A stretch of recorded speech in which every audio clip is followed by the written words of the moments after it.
तो कैसी हो मेरी YouTube फैमिली। उम्मीद करता हूं कि आप सभी अच्छे और खुश होंगे। आज की कहानी बेहद डरावनी होने वाली है।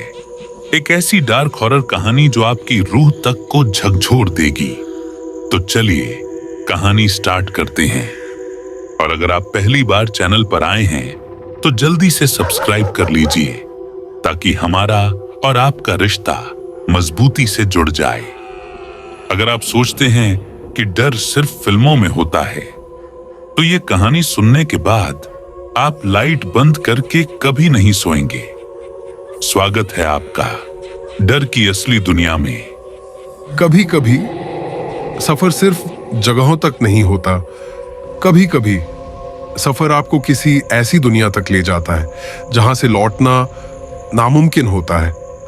ये कहानी है अहमदाबाद के एक गुजराती परिवार की जो छुट्टियों में असम गया था, पर लौटकर अपने साथ एक अनदेखा साया ले आया। और वो साया सिर्फ उनकी जिंदगी नहीं, उनकी आत्मा तक निगलना चाहता था। मैं आपको चेतावनी देता हूं, अगर हिम्मत है तो सुनो। अहमदाबाद की एक शांत गली में रहने वाला पटेल परिवार अपने सादगी और हंसमुख स्वभाव के लिए जाना जाता था। परिवार में 4 लोग, रमेश पटेल, उनकी पत्नी हेमा, 19 साल की बेटी रिया और 14 साल का बेटा यश। जीवन आराम से गुजर रहा था, लेकिन इस बार परिवार ने सोचा कि वे गुजरात से दूर किसी हरी भरी जगह छुट्टियां बिताने जाएंगे। हेमा ने इंटरनेट पर सर्च किया और असम की तस्वीरें देखकर चकित रह गई। चाय के बागान, ऊंचे पहाड़, बादलों में लिपटी घाटियां। रमेश, देखो तो क्या जगह है, हम कभी गए नहीं, बच्चों को भी अच्छा लगेगा। रमेश ने बिना ज्यादा सोचे टिकट बुक करवा दिए। ट्रेन के सफर में रिया खिड़की से बाहर का नजारा देखते हुए लगातार फोटो खींच रही थी। यश मोबाइल में गेम खेलते खेलते बार बार कहता, दीदी असम में बाघ देखेंगे ना? रिया हंसकर बोली, तू बाघ के पास जाएगा फिर बाघ तुझे खा जाएगा। हेमा बीच में बोल पड़ी, बस बस डराओ मत, बच्चे का मन खराब हो जाएगा। असम पहुंचकर वे एक छोटे से टाउन में उतरे जहां से टैक्सी लेकर उन्हें अपने होटल जाना था। रास्ते में ड्राइवर ने बातचीत शुरू की। आप लोग पहली बार असम आए हैं? हाँ भैया, घूमने आए हैं, ड्राइवर ने थोड़ी देर चुप रहकर कहा। घूमना तो अच्छा है, लेकिन शाम ढलने के बाद उस जंगल के पास मत जाना, यहां कुछ अजीब बातें होती हैं। रिया ने खिड़की से बाहर झांका। घना जंगल, काले पेड़ और बीच बीच में धुंध के टुकड़े, जैसे कोई अदृश्य चीज वहां छुप कर देख रही हो। होटल पुराना लेकिन खूबसूरत था। लकड़ी की बनी बालकनियां, सफेद दीवारें और सामने पहाड़ों का नजारा। पहले दिन उन्होंने चाय के बागान घूमे, स्थानीय खाना खाया और फोटो खींचे। रात को डिनर के बाद होटल का मालिक, एक बुजुर्ग आदमी, उनसे मिलने आया। आप लोग बाहर घूमने गए थे? रमेश ने कहा। हाँ, बहुत अच्छा लगा, बुजुर्ग ने धीरे से कहा। कल अगर जंगल जाने का प्लान हो तो सावधान रहिएगा, खासकर आपकी बेटी। वहां एक पुरानी झील है, लोग कहते हैं कि वहां वो रहता है। रिया हंस पड़ी। कौन? भूत? बुजुर्ग की आंखें गंभीर थीं। जो भी है, उससे दूर रहना ही अच्छा है। अगले दिन सब घूमते घूमते जंगल के किनारे तक आ पहुंचे। हरे भरे रास्ते, चिड़ियों की आवाज और हल्की सी ठंडी हवा। लेकिन जैसे जैसे वे अंदर बढ़ते गए, माहौल बदलने लगा। चुप्पी बढ़ गई, हवा ठंडी होने लगी और पेड़ों की टहनियां अजीब तरह से हिल रही थीं। रिया सबसे आगे चल रही थी। अचानक उसने एक पुराना टूटा फूटा लकड़ी का पुल देखा जो एक झील की तरफ जाता था। पानी बिल्कुल शांत था, जैसे कांच हो, और उस पर धुंध की हल्की परत तैर रही थी। उसने बाकी परिवार को आवाज दी, इधर आओ, कितना सुंदर है। लेकिन तभी उसने महसूस किया कि कोई उसकी पीठ के पीछे खड़ा है। उसने पलटकर देखा, अब कि वहां कोई नहीं था, सिर्फ धुंध। रिया को लगा शायद वह भ्रम है, लेकिन तभी उसके कान में किसी ने बहुत धीरे से फुसफुसाया, मैं तुम्हारा इंतजार कर रहा था।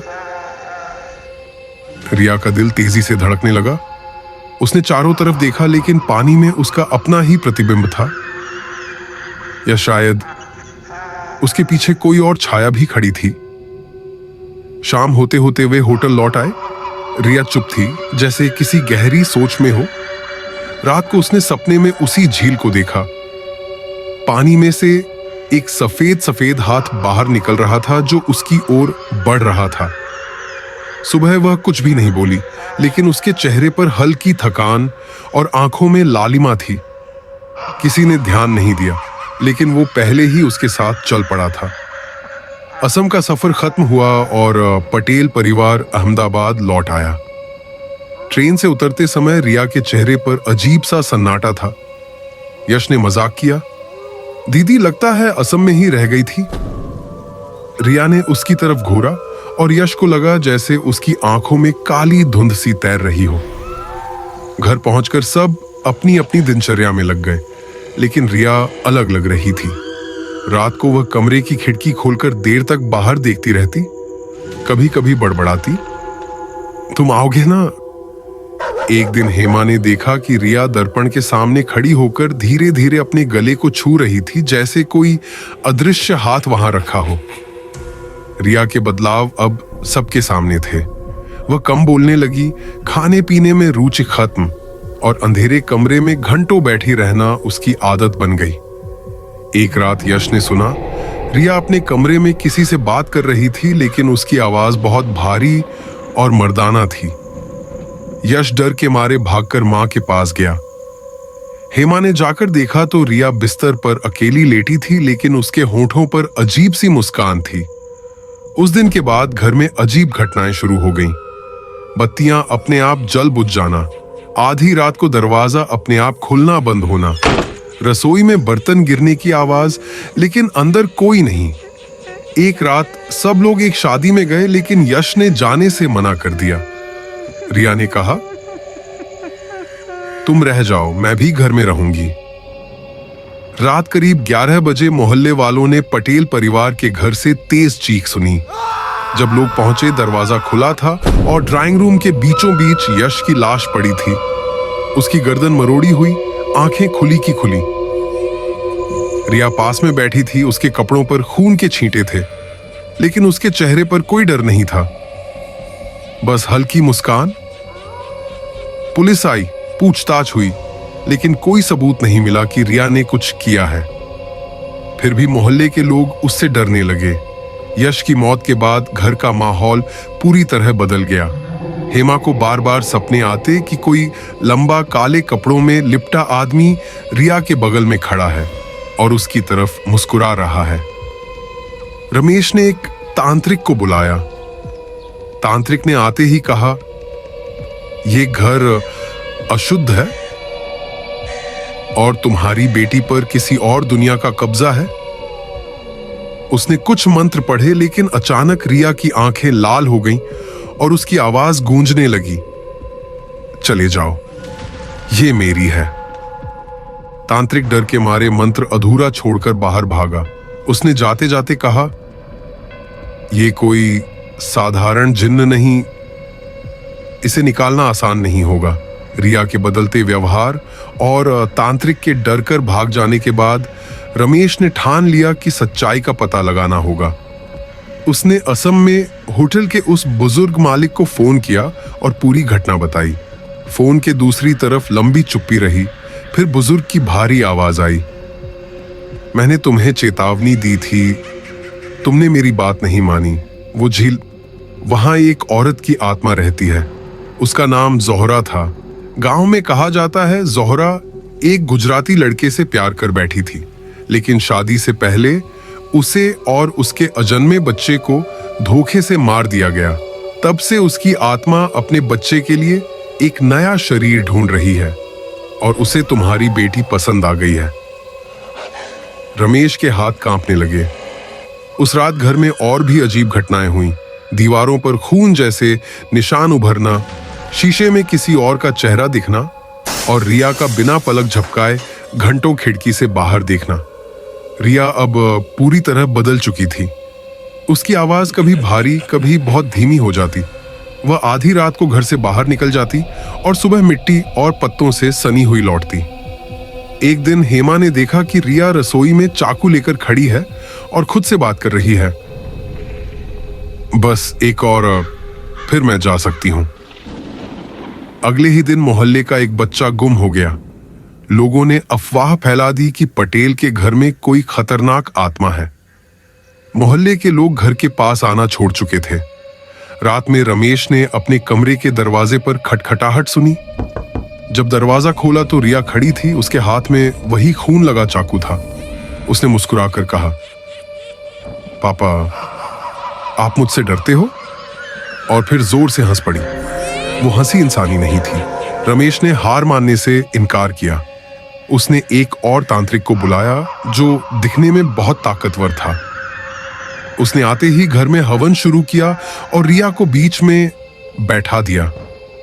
पहले तो सब सामान्य लगा, लेकिन जैसे ही तांत्रिक ने मंत्र तेज किए, रिया की आंखें सफेद हो गईं और उसके बाल हवा में उड़ने लगे। उसके मुंह से आवाज आई, तू मुझे नहीं रोक सकता। मैं इसके साथ जा रही हूं, मेरे बच्चे के साथ। तांत्रिक ने पूरी ताकत लगाई, लेकिन अचानक उसकी नाक और कान से खून निकलने लगा और वह बेहोश होकर गिर पड़ा। होश आने पर उसने कहा, यह आत्मा बहुत प्राचीन और शक्तिशाली है। मैं इसके सामने कुछ नहीं कर सकता। और वो भी भाग गया। रमेश अब पूरी तरह टूट चुका था। तभी मोहल्ले के एक बुजुर्ग ने उसे एक नाम बताया, महान तांत्रिक भैरवनाथ। कहा जाता था कि उसने पहाड़ों के राक्षसों तक को वश में किया था। भैरवनाथ आए तो उनकी आंखें रिया पर पड़ते ही उन्होंने कहा, तू यहां क्यों आई है जोहरा? रिया के होंठ खुद ब खुद हिले। मुझे ये लड़की पसंद है। मैं इसके पेट में अपना बच्चा लेकर जाऊंगी, फिर हम दोनों हमेशा साथ रहेंगे। भैरवनाथ ने मंत्र शुरू किए। पूरा घर कांपने लगा। खिड़कियां टूट गईं, दरवाजे खुद ब खुद बंद हो गए और अंधेरा पूरे घर में फैल गया। रिया का शरीर हवा में उठने लगा। उसकी आंखों से काले आंसू बह रहे थे। भैरवनाथ ने अपनी पूरी शक्ति लगा दी। उसने एक लोहे का त्रिशूल निकाला और रिया के चारों तरफ एक लाल घेरे में आग जलाई। जोहरा चीखी, अगर मैं नहीं मिली तो ये भी नहीं बचेगी। आग की लपटें ऊंची होती गईं और अचानक एक भयानक चीख के साथ रिया का शरीर जमीन पर गिर पड़ा। जोहरा का साया आग में जलकर राख हो गया। लेकिन रिया भी हमेशा के लिए चली गई। घर में सन्नाटा छा गया। रमेश और हेमा टूट कर रह गए। मोहल्ले के लोग उस घर के पास भी नहीं गए। आज भी कहा जाता है, रात को वहां से गुजरते समय किसी औरत की धीमी हंसी सुनाई देती है और खिड़की में एक सफेद चेहरा झलकता है। उम्मीद करता हूं आपको यह कहानी पसंद आई होगी। जो भी साथी इस कहानी को आखिरी तक सुन रहे हैं, वो है मेरी लॉयल फैमिली। जल्दी से सब्सक्राइब कर लीजिए ताकि मेरी हर एक कहानी आपको आसानी से मिल जाए।